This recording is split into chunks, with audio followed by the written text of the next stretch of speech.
Hello and welcome to my channel Gamma Varsity. May I take this opportunity to wish you all a Merry Christmas and a prosperous Happy New Year. Today I have an interesting topic that I want to discuss with you, but I'll start with a question. Just look behind you. Who's following you? Now, who's also following your ideas? If you have any ideas and you've shared it, who's following that? Why am I asking this? Well, today what I want to focus on is leadership. And what I need to cover is around what leadership really is, the theories around leadership. I'll not go very deep into it because I hope to do a series of sessions over the coming months just to ensure that you're much more grounded with some of the theories and concepts. And then you can see whatever is relevant to your own practice and development as a leader.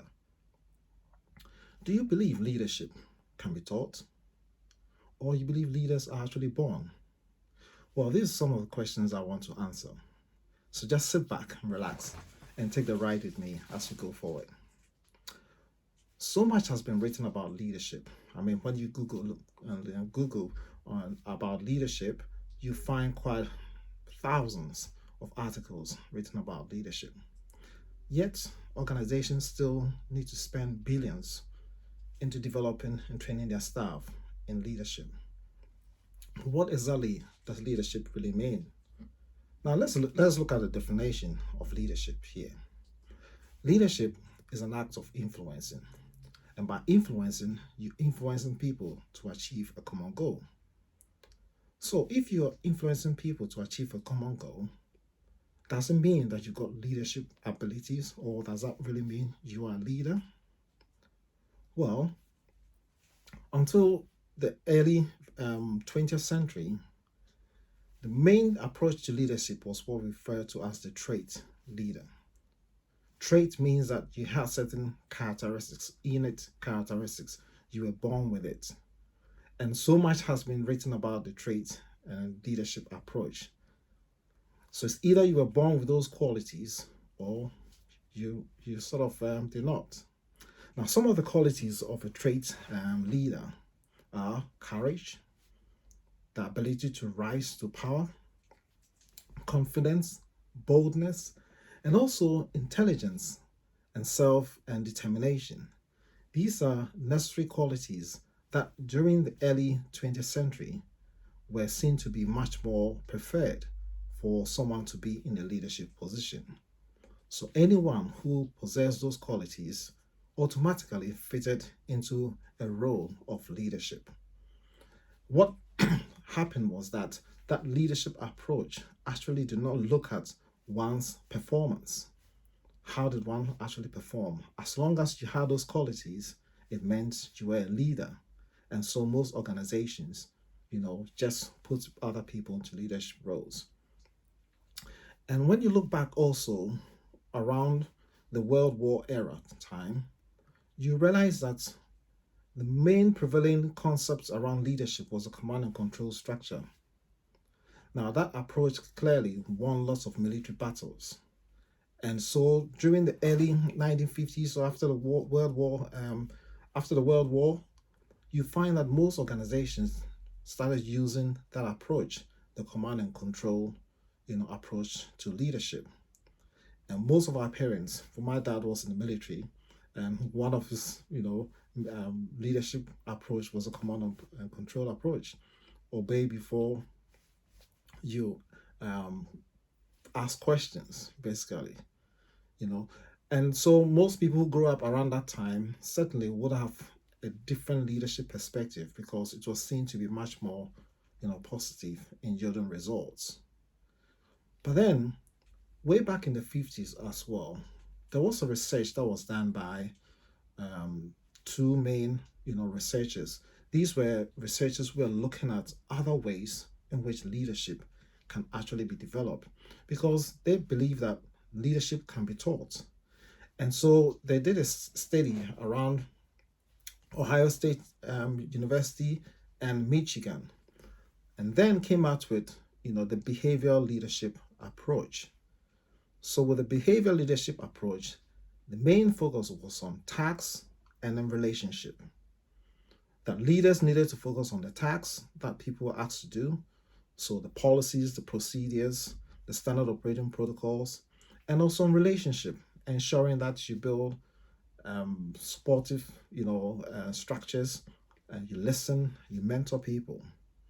So if you want to be a leader, then there was a need for you to have that balance of tasks and then relationship. So you found that most organizations decided to focus on developing their leaders to have those skill sets. Now look at your own organization or look at yourself. Which area of leadership do you think you focus on? Do you think you're a task oriented person or you're much more a relationship oriented person? And it's really important that you have a good balance. So out of the behavioral leadership approach, emerged one of my favorite leadership. I don't know what if you heard about it, but some of you would have. And that's the situational leadership approach. The situational leadership approach was developed by Blanchard and Hersey in the 50s.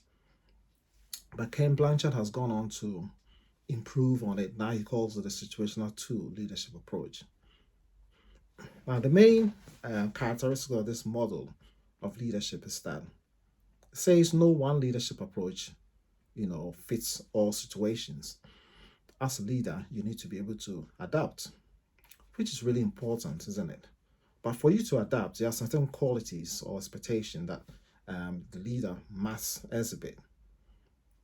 The leader must be able to diagnose, whether the follower has the ability or is committed to the tasks that they've been asked to do. The leader must understand also about tasks and relationship, which is really key.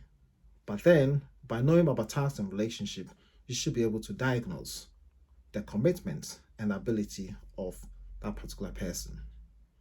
Now, this does not really relate on the individual per se. It's much more on the task of what needs to be done. And Hersey and Blanchard say there are 4 different styles in which you can apply.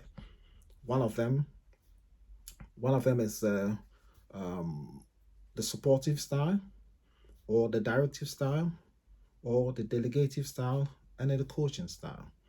So depending on where the individual fits in relation to the tasks they've been asked to do, you can sort of apply the right leadership style to sort of enable them to achieve what they've been asked to do or what you want them to do.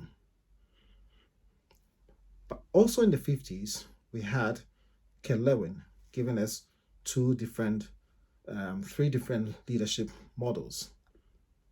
One was the authoritative or directive type of leadership approach. The other one was the democratic leadership. And then you have the laissez-faire. Now, let me just briefly summarize these leadership approaches. With authoritative, as you imagine, again, it's much more directive. You tell people to do stuff, all right? And with a democratic leadership approach, what you really want to do is to find out the common views from everyone so that you can make a decision. So as a leader, you consult basically with your team and then you make a decision. With a laissez-faire type of leadership, which emerged from a French word, let them do it.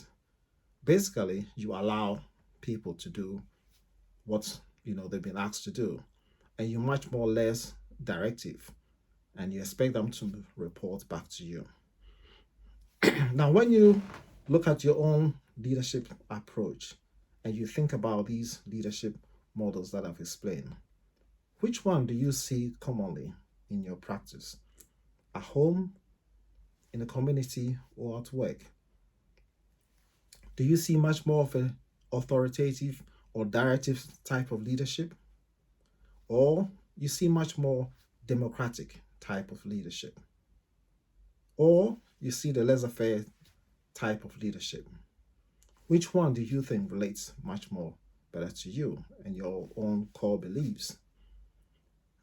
And it's very important that past relationship or experiences can have an impact on the way in which you lead others. If you were brought up in a family where the style of approach was much more directive, it's most likely you'll be an authoritative person, unless something within you, enables you to change. And that is what I believe in the course of these series that I'm going to share with you. We can look at some of those aspects of our leadership abilities and skills that need to be changed in order to become better at what we do. There are other types of leadership approach. You may have heard most of them. Charismatic leadership. Now, what does charismatic leadership really mean? Well, a charismatic person is clearly someone who has a strong appeal with others. So with charismatic leadership, there's that bond between the leader and those that follow the leader. And that bond is so strong, the leader is able to influence so many people, but based on either the way they speak, the way they present themselves, they're able to connect, to a whole lot of people within a short period of time. And they have compelling visions, and they're able to, bring about transformation because of the passion in which they have for their vision. Now think about your country. If you listen to me, say in Africa, who would you consider to be a charismatic leader? Is it your head of state, or past head of state, or a politician who has a strong appeal, or someone in your community or at work? Do you see that at work? Do you see any charismatic person at work? Well, popular names you hear: Winston Churchill. I guess in Africa, you've got others as well. Jerry Rawlings from Ghana, Kwame Nkrumah from Ghana, and then there are so many other, leaders. I'm sure if you think back, you'll come across other people who were able to mobilize, masses based on how they spoke. All right. And of course, there are drawbacks to that. Because if the leader does not use their gift, to do good for those who follow them, then clearly, they can be led astray as well. So charismatic leadership is also another principle or concept of leadership. Then you also have the servant leadership. Now, is it possible to lead and serve at the same time? And that's an interesting question, because what a servant leadership principle or theory teaches us is that we as leaders need to serve first and lead second. Now, Ken Blanchard has written an interesting book, Servant Leadership in Action, and at some point I'll share that with you. But then Greenleaf also came out with the fact that there are certain characteristics that someone who's a servant leader needs to possess. And some of these characteristics are that must be humble and able to empower others. You always want to bring out the best in others. So if you find people who really are not self-serving, but then they really want to serve others, they want the best in others, it might be they have servant leadership qualities. They also are quite authentic. Their approach to working with other people is natural. It comes naturally. You can't fake it, because if you fake it, it will be seen. So it's really important, all right? And they're able to provide direction as well. So by providing direction, they help their followers, see where they are going, make sure they are very clear in the understanding of what needs to happen. So servant leadership is kind of a very useful quality that I believe most leaders need to have in order to bring about the desired change that we seek for. But it's not easy, because it's a skill that must come naturally from you. But you can also learn. You can learn to empower other people. You can learn to be much more helping, to others, guide them, when they need support, listen to their concerns. And those are very good qualities of a servant and leader. One of the other leadership model I just wanted to share with you is that of collaboration, collaborative leadership. And currently, you realize that we do need a lot of collaboration in what we do, because Without collaborating, we cannot, achieve most of the goals that we set ourselves to achieve. What do I mean by that? Well, it's really important that we work as a team. There's a team approach, you know, it's used to solve problems and to lead people to their expected goals that we've set for them. So if you work in an organization, you might have an engineer, you might have a doctor, you might have people from various backgrounds, and it's really important that we find ways and means in which we bring them on board, right? We seek their ideas. We do not necessarily make the decision for them before, but we get their involvement because collaboration is really important. It helps also to build networking, work across boundaries in your organization or wherever you're working. That's the nature of the current climate in which I believe we're in, and it calls for us to, bring on the ideas and views of other people and ensure that we can all work collectively together. So leadership concepts are really important in helping you to move to the next level.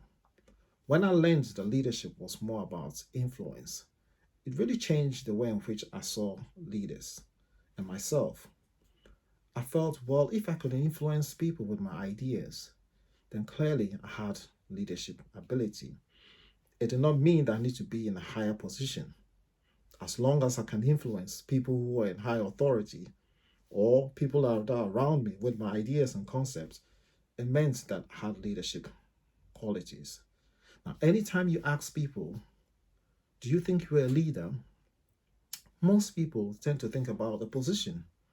Most people tend to think about sitting in an office and then dishing out, orders. It's what leadership's all about.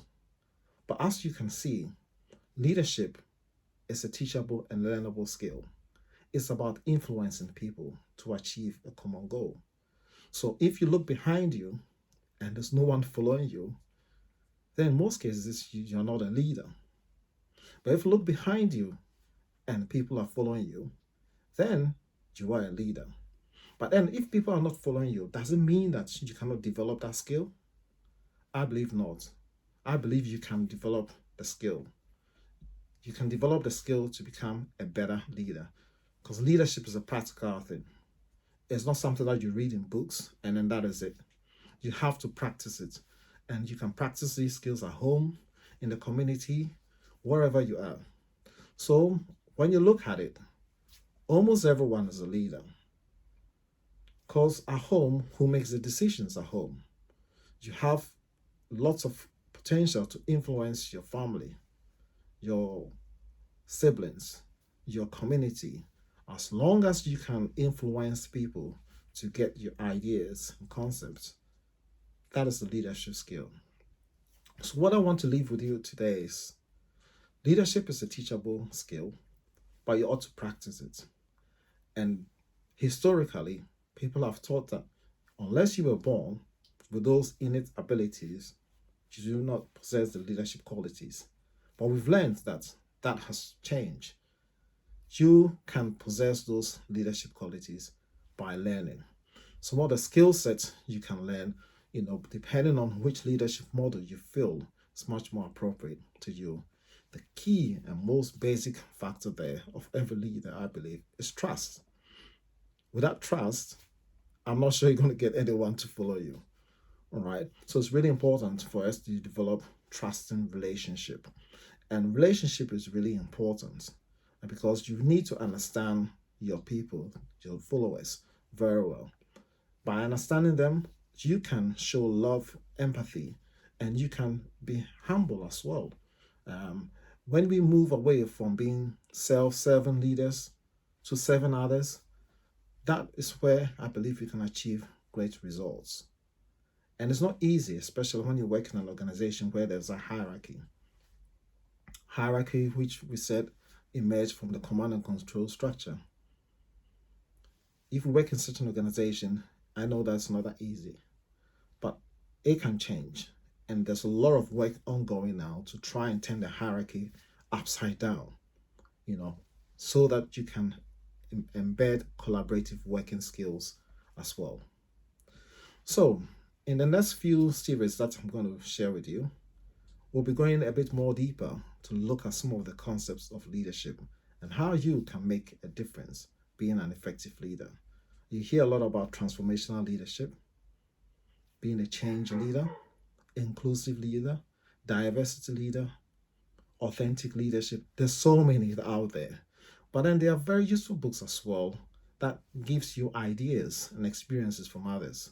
Other great authors, John Maxwell, Peter Northouse, for example, Ken Blanchard, John Coulter, have written vastly around leadership.